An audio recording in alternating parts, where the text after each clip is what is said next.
So today we will be looking at the evolution of management and what it means to organizations. And I started with the tagline of, "No one likes to be managed, but everyone wants to be a manager." So somewhere in our structures, there's a major disconnect, and we're going to explore that a little bit more. First, we'll start with how we got here. A little bit of a history lesson, very briefly. Then we'll look at the current reality, and then ask the question, oh my goodness, now what? What is the future we want to create, and the future we actually want? Let's look at how we got here. In the 1800s, Taylor started to design systemic or scientific management. And he said that the importance of the organization, the importance of the structure, should be higher than the importance of the individual. The role of the manager should be elevated above the role of the employee. So that's where we started on this process. It was only until the 1930s that Mayo and Kurt Lewin said, wait a minute, if we want motivated employees, we also need to focus on the actual human and not only on the structures we have. The 1950s saw a lot happen in this field. First, Maslow identified and solidified the hierarchy of needs that we all know, and say that if the needs are not met, people cannot be motivated to a higher level of performance. Herzberg listed factors that need to exist before managers can even use the motivational theories. And Peter Drucker identified or defined the role of manager into 5 tasks. Firstly, planning goals, organizing groups, motivating, communicating, measuring performance, and developing people. Then in the 1960s, we had Douglas McGregor defining theory X and Y. Theory X says, if you look at people, if you view people, you think they're a bit lazy, they don't really like to work, they don't like to take initiative, and therefore they need to be very closely managed. If you view people from theory Y, you say people like to work, they like to take initiative, they like to show up. So as a manager, I just need to create a context in which they can reach their potential and live out their creativity. We manage people the way we view them. How do you see people? It was only until the 1990s that Peter Senge made a very significant contribution to this field, where he said organizations are not static. Organizations are living organisms that can determine its own future. So you have vision, you have purpose, you have a culture that lives within this organization, and you have a feedback mechanism telling you how you can improve your organization.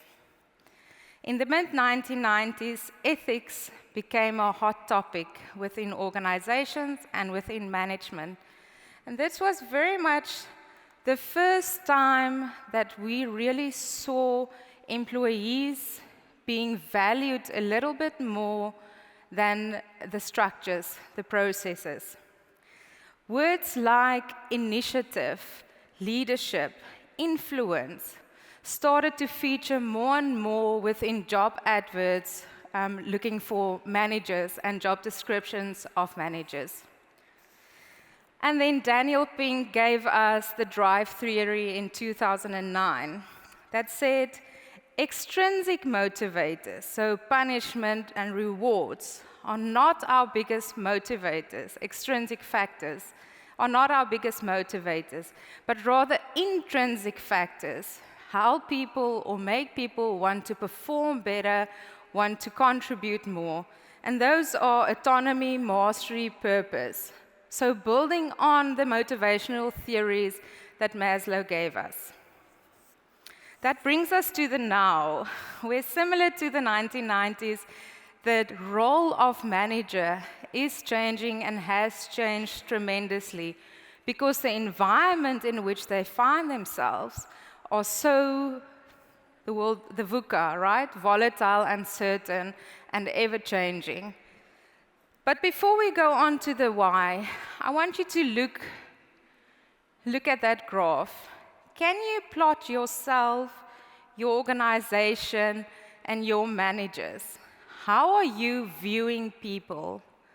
How do you see people? Do you believe that processes, structure, high monitoring and control should be put above your employees? Then you're a bit in the 1800s. Do you see people as a bit lazy, especially the youngest generation, right? They need to be managed. Do you view them as a group and your employees as a group that needs to be managed?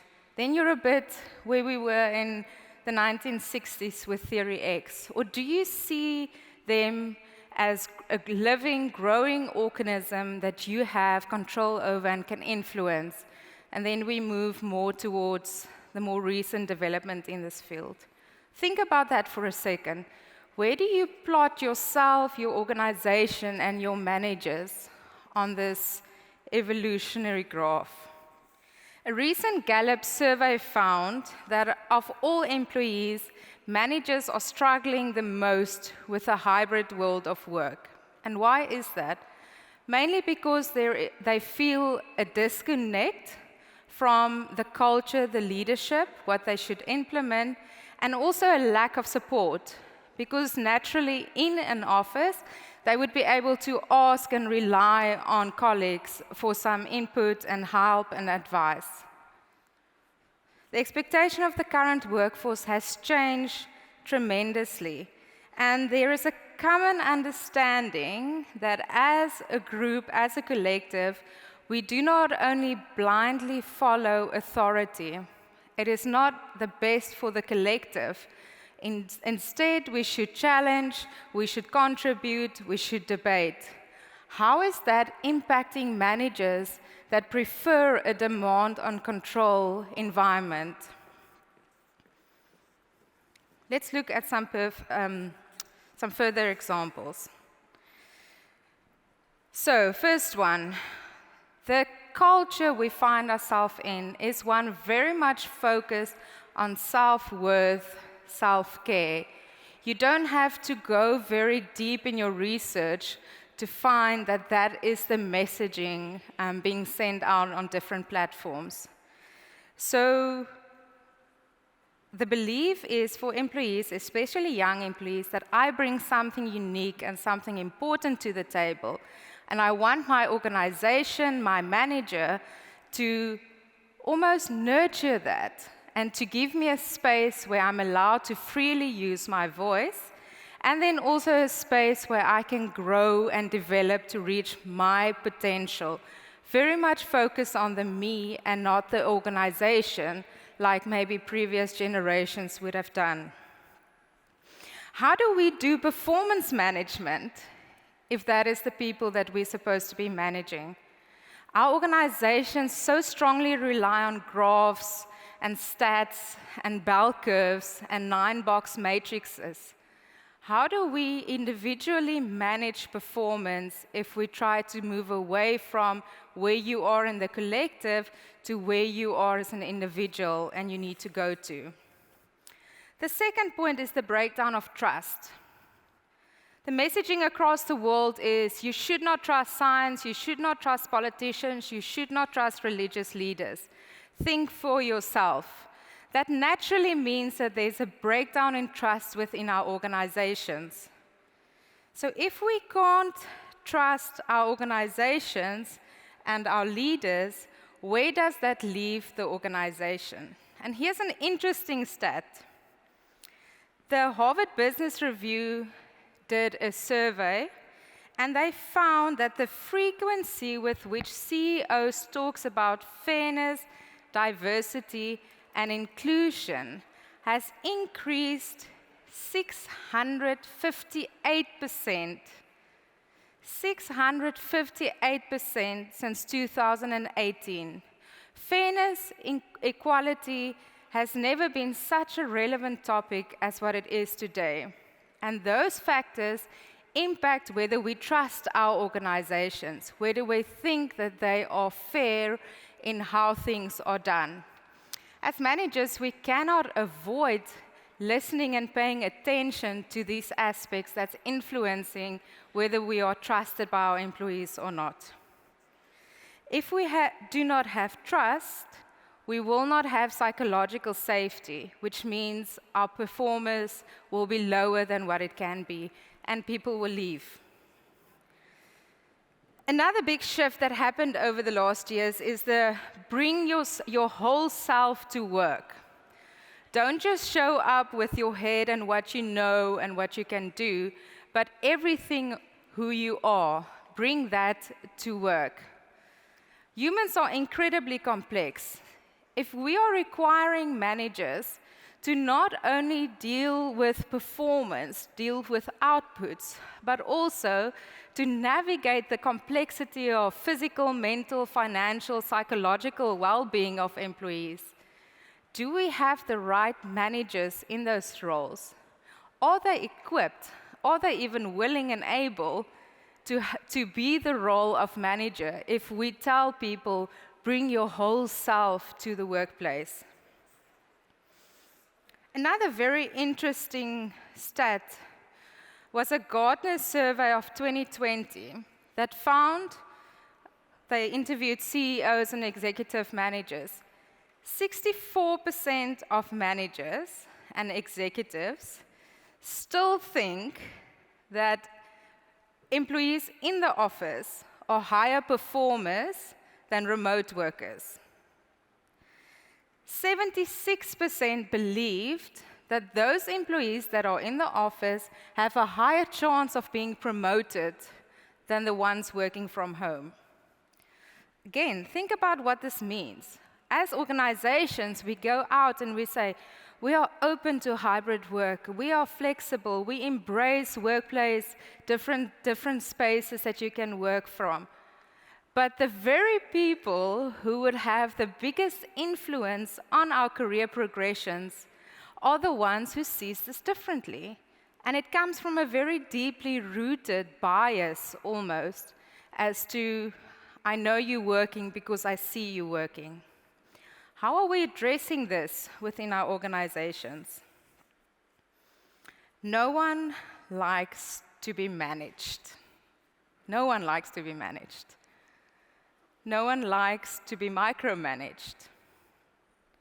So in a world where many tasks are automated, where we have autonomous workers that understands concepts like self-learning, self-management, self-leadership, why is it that we still have these structures in our organizations that manage people? Why are we not trusting our employees more to do what they were hired for? The goal for me today is to leave you with more questions than answers. Then I would have had a good session. Again, the Harvard Business Review predicts that 65% of the tasks of managers will be able to be automated in 2025, 3 years. More than half of what your managers are currently doing would be able to be automated in 3 years.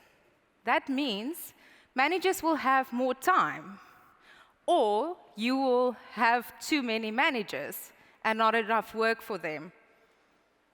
How do we make sure we have the right number of people, and how do we make sure that they have the right skills for this environment and for the future? Employees are holding organizations accountable now more than ever. They want organizations not to take workers for granted, They want them to be socially, economically, financially, and environmentally responsible and have an environment of inclusivity. Organizations and managers who do not rise to this challenge will simply cease to exist. Unfortunately, it's as straightforward as that. The biggest shift in management happened when organizations went, oh, whoa, wait, there's humans, they are individuals, let's do this a bit different. And when the employees went, whoa, I do not prefer to be treated, I do not prefer to be only one thing and not another thing. As an individual, I am a whole package, and I would like to bring that also to the workplace. So how can we survive this? Firstly, by asking the difficult questions and being honest with your answers. And perhaps a good place to start is to ask, do we decrease the number of managers, or do we change our definition of what it means to be a manager? Secondly, to do the hard work of connecting to people, really connecting. To be brave enough to listen and to use the feedback received as the mirror guiding the way forward. Ask people what they want, and don't assume you know the answer. Thirdly, to equip managers and offer the relevant support and the support they need for the changing role. And lastly, and this is my absolute favorite part, is to create and adapt the people strategy that you want. So looking at things critically, how are we doing this? What is it that we are creating unintentionally and intentionally every day? Are we rewarding the behavior we want to see more of, or are we rewarding the people that have figured out the system? Are we promoting the managers that would help us build this, or are we promoting the managers that spend the most amount of time in the office? No one likes to be managed, but everyone has the ability to manage themselves. Are you ready for the next evolutionary step in company management? Thank you.